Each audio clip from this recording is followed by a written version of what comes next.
Let's look at how do you create a butterfly chart in Tableau, which is not come as a native chart option in Tableau. So this is a tricky way that we can do it.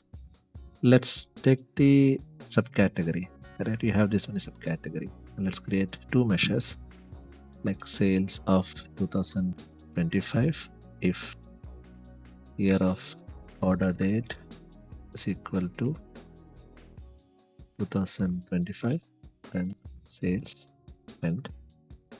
And then let's create another measure by duplicating it called sales 2024. Butterfly chart will be used to see the two measures side by side so that you can see the difference between them. And when you look at the previous year, then in order to have the bar graph coming in the opposite direction, you have to put a minus here.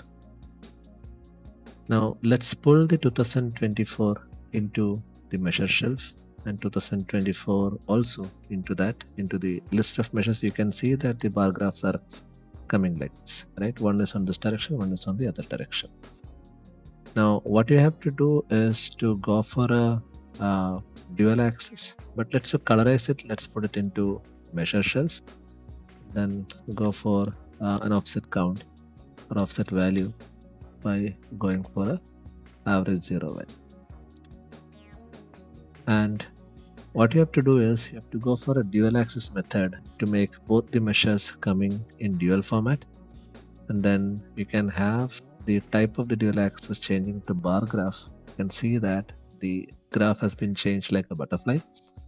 Go ahead and synchronize the axis so that it comes in the center, and on the average mark shelf you can remove the measure names. You can pull the subcategory into the label, right?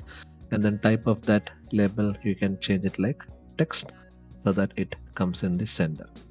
This is how you create a butterfly graph in Tableau, which is not native to it, and you can do a side-by-side comparison of this across two different years. So right now we are comparing 2024 versus 2025. For more tips and tricks of like this, join our class at abibinacademy.com. Thank you for watching.